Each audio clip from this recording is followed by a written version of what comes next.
Hi everyone, welcome to my channel. Thank you so much for stopping by.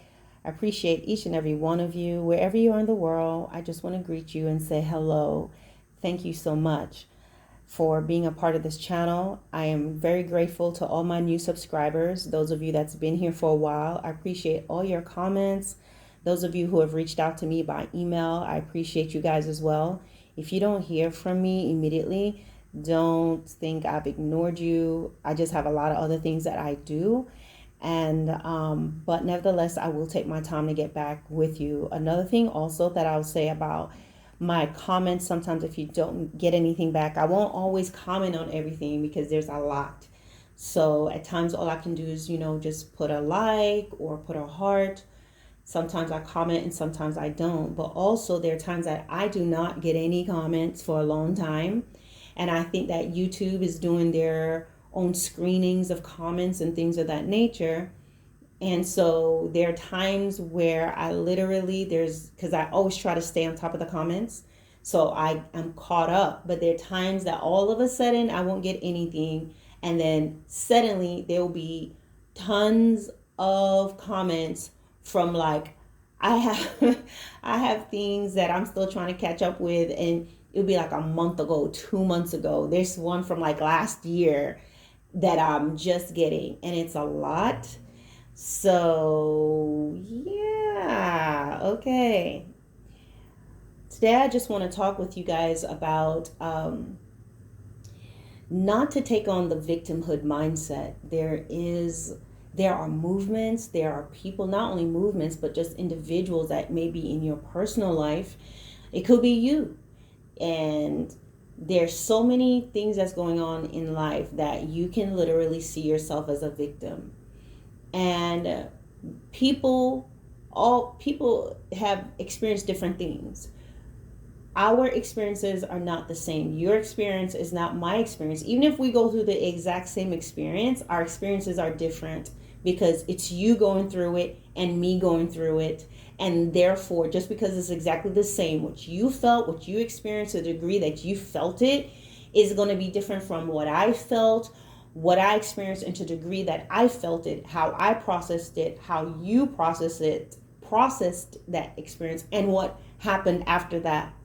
So therefore, we're not in any positions, nor am I, to tell you, oh, well, I went through this and this is what I did and this is how I got over it.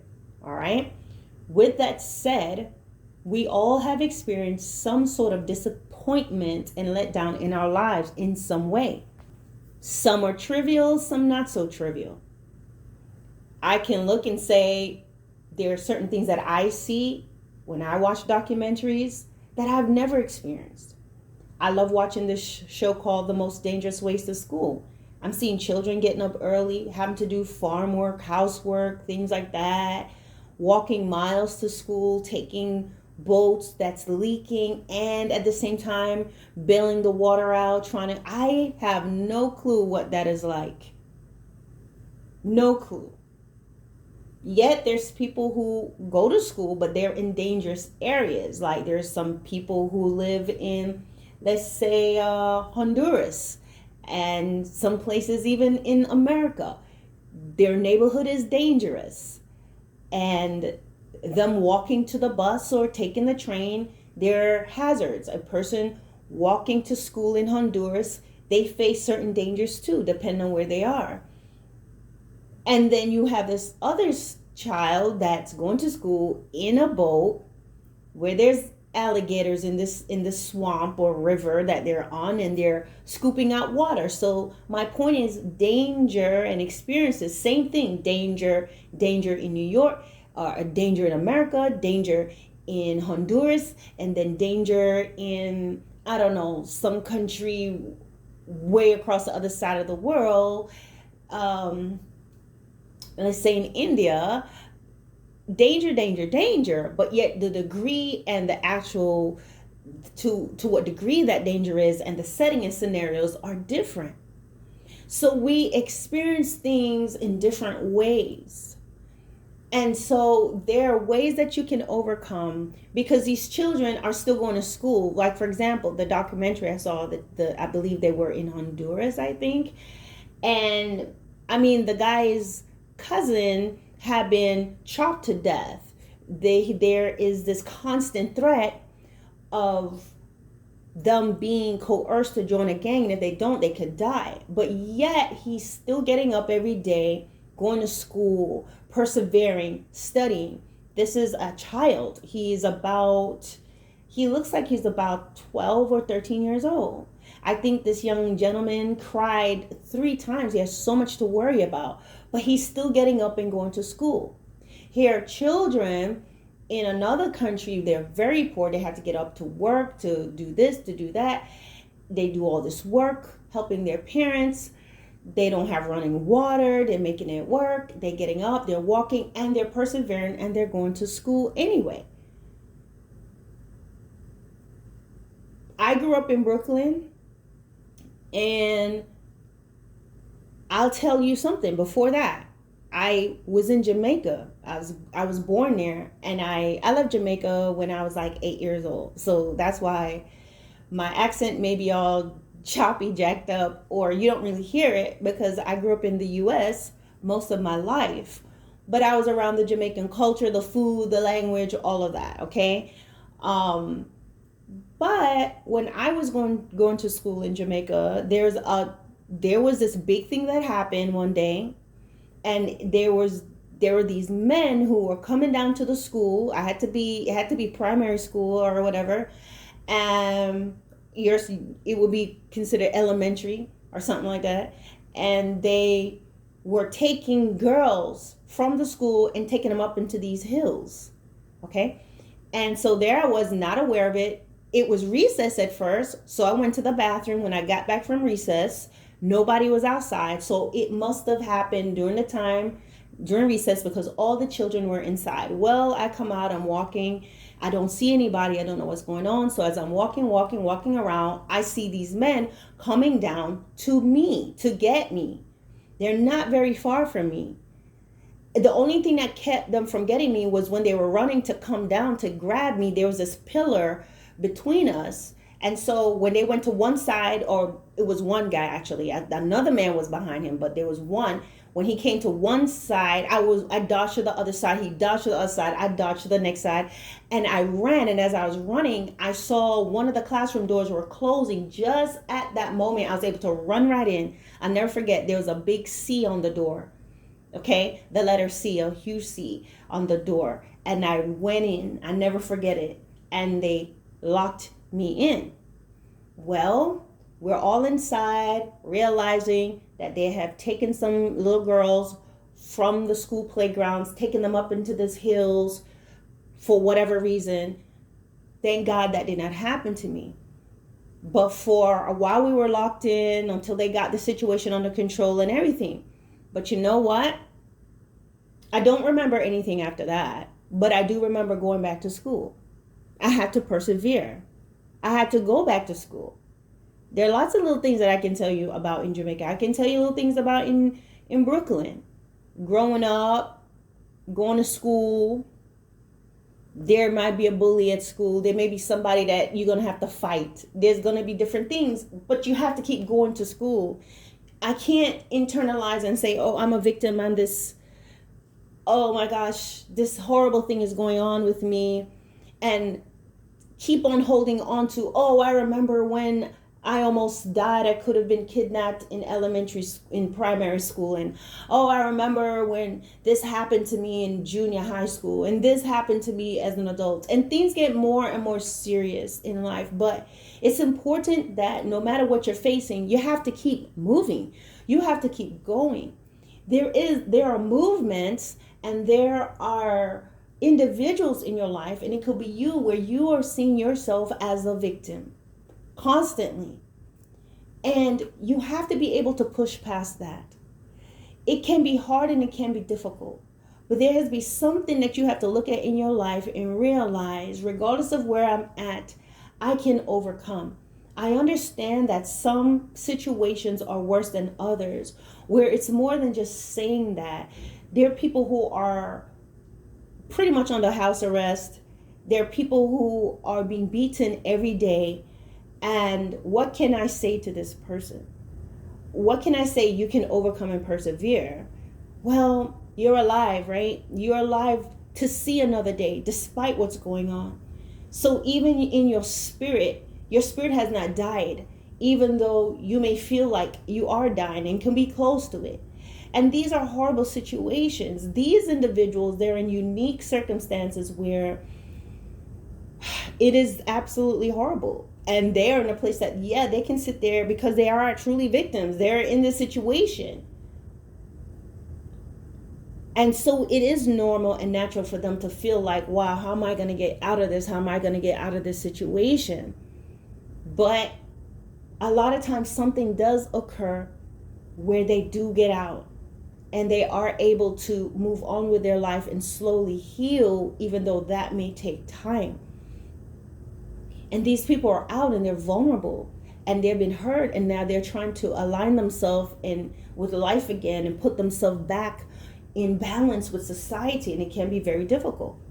And then there's some people, they end up dying in those situations, and those are true victims, in my opinion. Those who are in situations where they actually died in it, they never were able to get out of it, this stuff happened, and it's a horrible thing.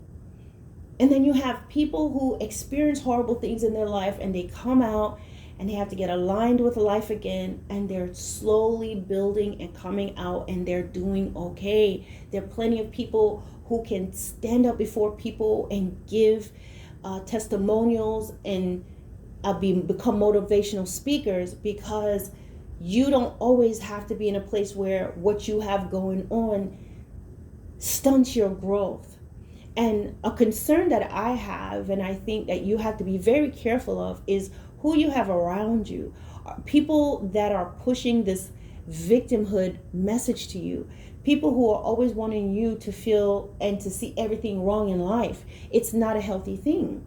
And even organizations that's always preaching it, victimhood. This is what's wrong with the world. This is what's wrong with society. Look at what you don't have. Look at what you could have. Look at what they're denying you. Look at where you are instead of seeing where you are and what you do have.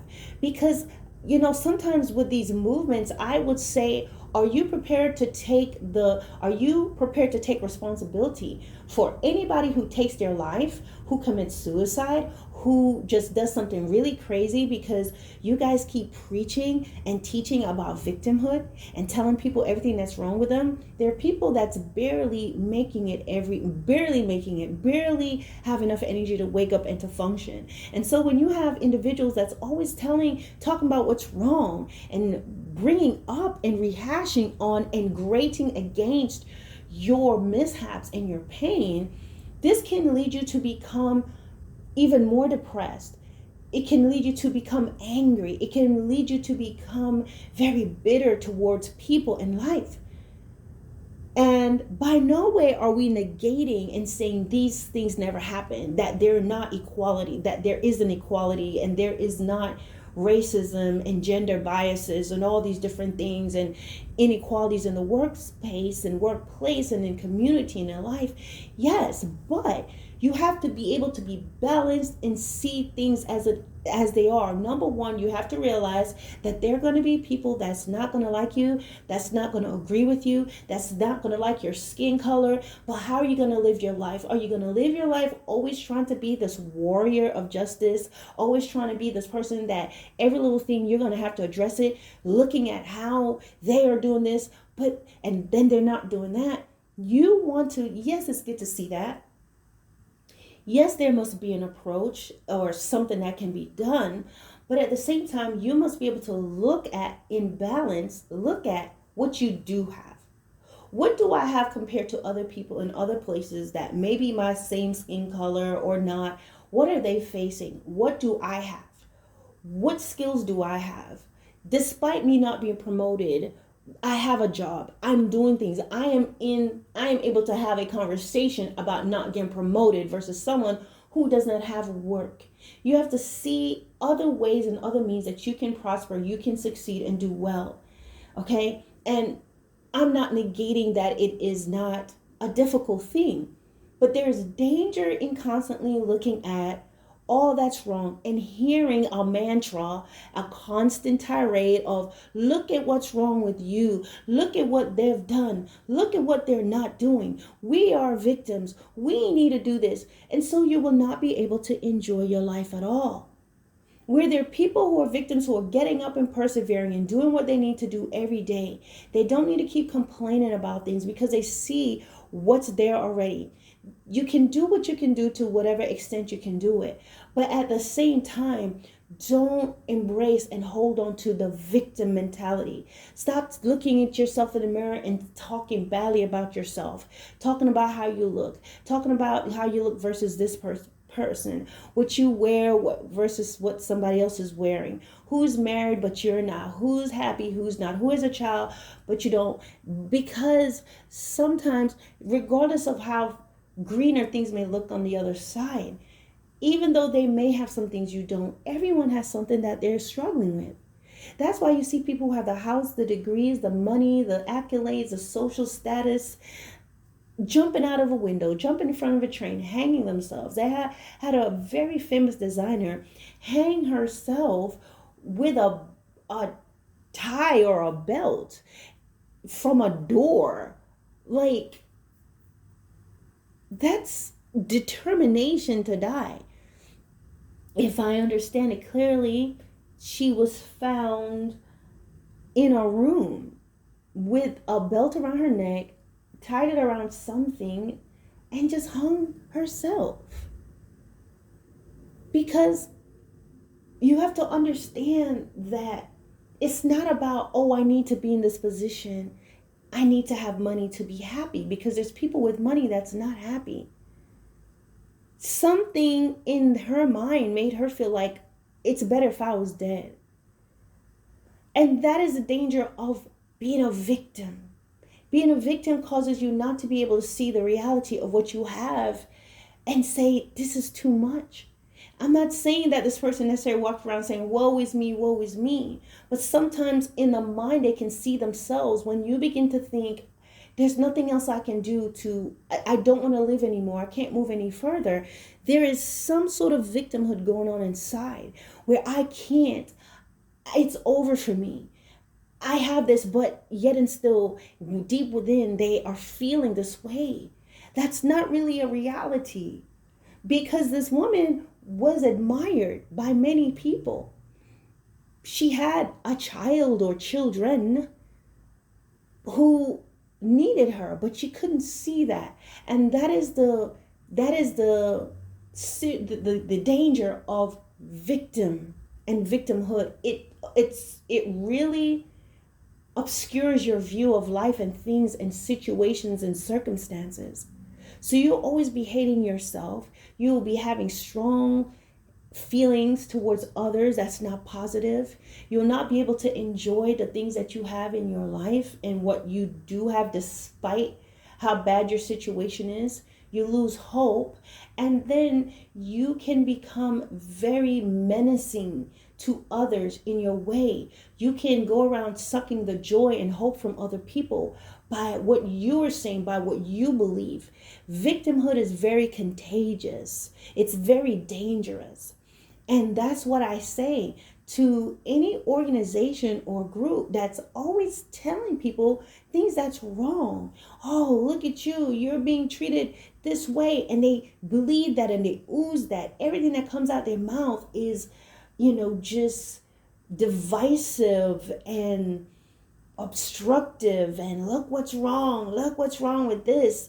They cannot speak reasonable, rational, and rationally in any way.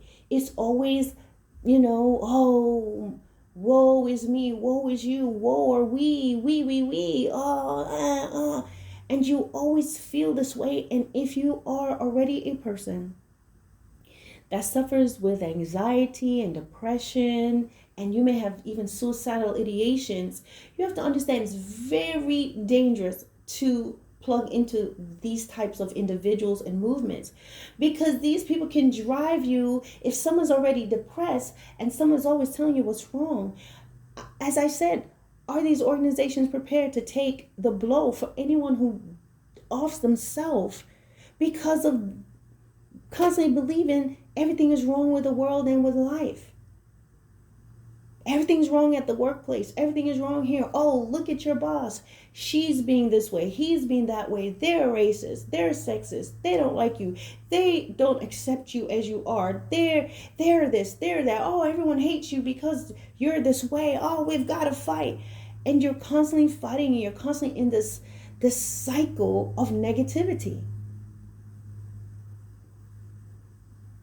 You have to realize that regardless of whatever's going on in life, the fact that you woke up again, that's a blessing in itself, whether you believe it or not. The fact that you're able to make some breakfast is a blessing. That you have some clothes to put on, even if it's just a few, that's a blessing in itself. That you have a job that you can go to, even though you hate it, that's a blessing. Because if you didn't have it, you would be really, really hurting. You would not be able to do the things that you are able to do right now. Everything is not always going to be the same, with the exception of a few people that's just in a place where they're in shackles. And even then, there are people who are in shackles where their change came. We could talk about Nelson Mandela. We can talk about so many other people, prisoners of war, people who were kidnapped, people who were sex trafficked, and they came out and they're the mouthpiece for society and others, right? And they're helping people. So don't allow yourself to take on the victim mentality. Don't allow yourself to stay stuck in an event that took place in your life. Yes, you have to face it. Yes, those individuals that may have done you wrong, there may be consequences that they have to face. I'm not saying you have to be silent, but what you don't want to do is be a victim or allow anyone to keep you in a victim mind state, keep you in a place where you're super sensitive, hypersensitive. Society, people around you have to walk on eggshells because this is what you went through. And so you get to constantly harp and go on and on about everything that's happened to you. And then you listen to other people that exacerbates that within you. They exacerbate on your pain and your letdowns. Oh, remember what happened to you and what they did, and we have to get them back, and everybody is trying to get you and us, and we. No,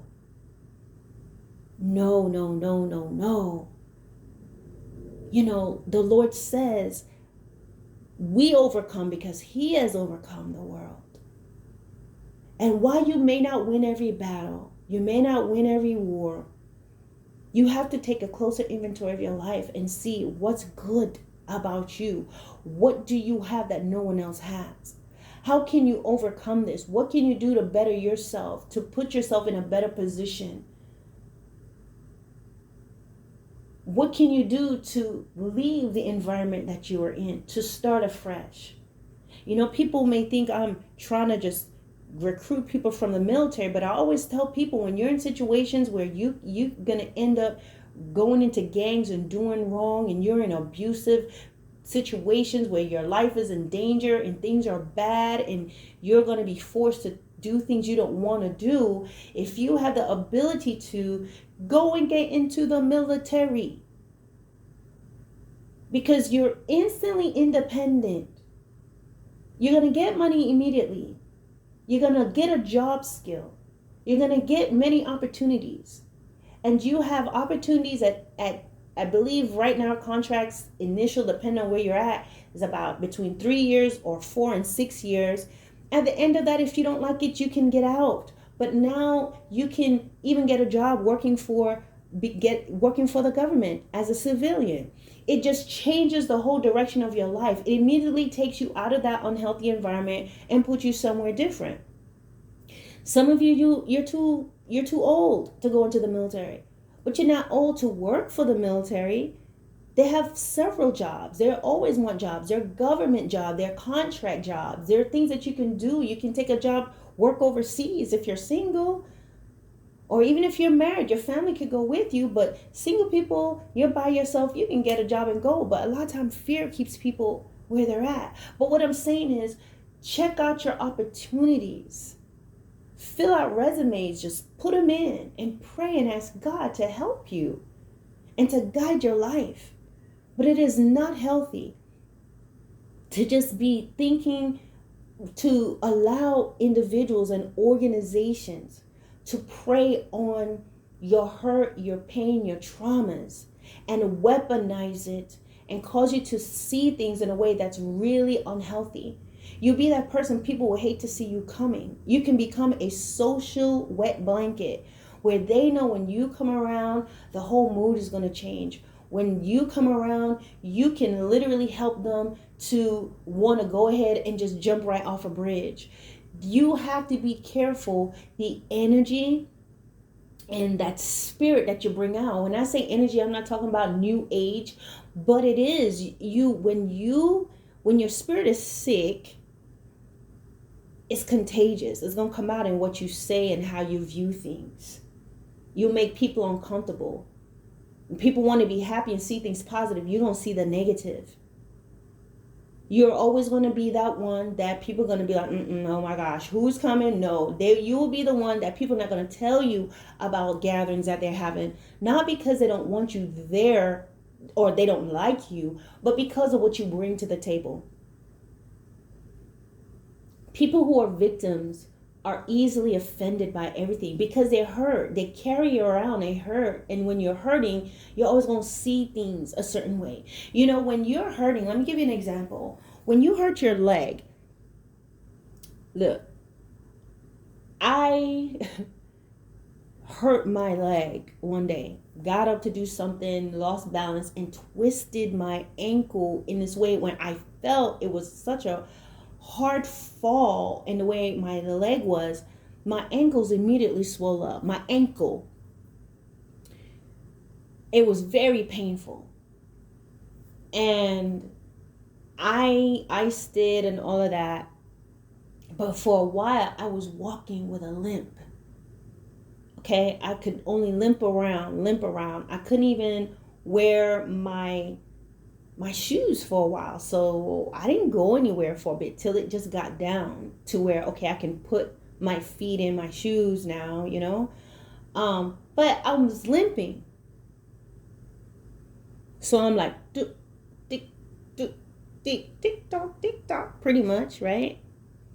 I'm limping because I'm hurt. My foot is hurt. I'm not limping because the floor is imbalanced. The floor is not imbalanced. The floor doesn't have any high and low levels where I'm limping. The ground is still level like it's always been. But because my foot is hurt, now I'm walking with a limp. Click, clack, kickly, clack. You know what I'm saying? That's me. Because I'm hurting. I can't step down properly. But a victim will go around and blame other people for their sensitivities. So in other words, if they're limping, they will, what's wrong with the floor? What's wrong with the ground? Why is the ground not balanced? Why is the ground making me limp? When in fact, the pain is in you. And so that's the danger in victimhood. I hope you understood what I'm saying. Nothing has changed in my environment, but because the pain, I've been compromised. I walk differently on a level, the ground, that's still the same. Nothing has changed. But now because I'm hurt, the ground is a threat to me now. The floor is. I have to step on there, it's going to hurt. So I step gingerly. But nothing has changed. I'm walking differently. But the floor, the ground outside is still level. So people who are victims, when they are hurt, if they don't deal with that pain and address the situation that's within them, when they go around other people, normal situation is going to appear offensive. Oh, they're saying this to me. When they said that, this is what they meant. Oh, they looked at me that way. Oh, they did this because of this. When you are the one that's carrying that, and when you're carrying that, you're going to see people that way. It's going to make your relationships very difficult. If you don't deal with the pain inside, yes, there are people who are mean, but you have to be able to be strong enough to know there are going to be mean people in the world that's not going to like you, that is going to be unfair, but it doesn't mean I always have to fight every war. I don't have to fight every battle. If they don't like me, they have a right not to like me. So long as they're not hurting me, so long as they're not trying to do things to harm me. At that point, if you're in a place where you have a boss that's trying to hurt you physically in some other way and financially and trying to set you up, yes, this is something you must face and deal with. Okay, and you use your resources to do that. But there are individuals that's just, they are professional victims, and there are organizations that pushes this message of victimhood and have you expending your energy on so many things that's just not important, that you can't see what's right about your life. You can't see how you can move forward with goals and do the things that you need to do. And so you will lose your relationships. You can lose your marriage. You can lose your children being this way. Being a victim. Victim is that you're always seeing what's been done to you, and you're not seeing maybe how you're coming across to other people. And so you attach yourself to these places, these individuals and organizations, and you're going to have a hard time in your life. Wasting your life being this hypersensitive person. You'll never be able to see your potential in what you bring in the world and what others can bring to you. Because everybody is always going to be public enemy number one. But your greatest enemy is you.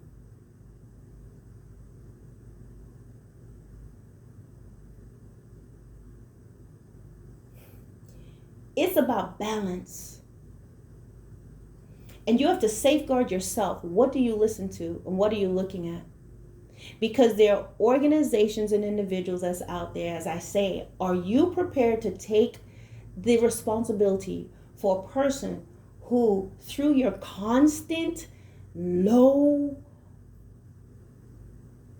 just despondent messages, this person just feels like they can't take life anymore? Because you or this organization, these groups are making you see everything that's wrong with your boss and with your job and how you're being oppressed and how things are going wrong in your life. And then on top of that, whatever you're going on with personally, are these organizations prepared to be responsible for the person who takes their life, who jumps off of a bridge, who does something that basically takes their life because of the constant rants of downers that these organizations are putting out? Or this person in your life. You have to be careful. It's not just organizations, guys, but it can be people. You have to be careful. Family members, people that always wants to take you back to everything that's wrong and make you think something's wrong with you. Could be a loved one, could be someone that you are dating. And again, it could be you. You have to really listen what people are saying. And understand that, no, this is not me. Yes, this happened, but this is not who I am anymore. I'm not in the same place. I am moving forward. There are things I have to be thankful for in my life.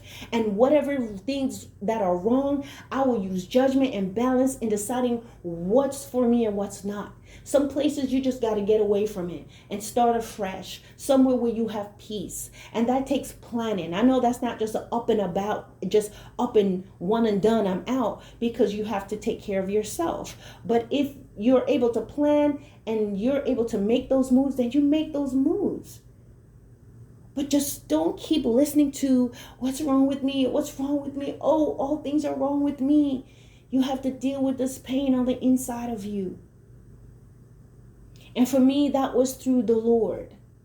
That was through going before God and praying and Him showing me things within myself and working those things out and taking responsibility for my actions and being able to see why people did what they did. It did not negate offenses, but getting understanding and getting healing is going to put you in a position to move forward in a healthy way and to deal with circumstances and situations in a way that does not leave you constantly thinking you're the victim and, oh, poor me, or that you're so vengeful now because I'm the victim. I'm going to get everybody because everybody didn't hurt you. Regardless of what you went through, your boss is not the one that hurt you. Your husband, your wife, these individuals, these strangers are not. But again, as I talked about when I hurt my ankle, if you're carrying hurt around you, you're limping. You're the ones that's seeing stuff differently. You're the one that have this pain inside of you that you may be putting off on other people. And why you must get healing. Do you want to go prayer, the word of God, going to counselors, people that can help you to sift through all those things. And now on social media, there are tons of things that you can look at that can help you, that you can listen to. Okay, both spiritual and practical counsel is there. And then you have to make those decisions yourself, because it's not going to matter what your counselor tells you, who encourages you, what you listen to that's positive. You have to believe it. You have to apply it to your life. And you must be willing to move forward one step at a time to wholeness. Stop being a victim. It's one thing for people that hurt you. You are victim to those who hurt you, but it's another thing for you now to become a victim of your own self. Victim of yourself, because you're telling yourself stuff. That's all I have today, guys. I hope that this encouraged someone. Let's rise above. Let's rise above. Let's continue to rise above. And I love the scripture that says, I can do all things through Christ who strengthens me. All right, guys.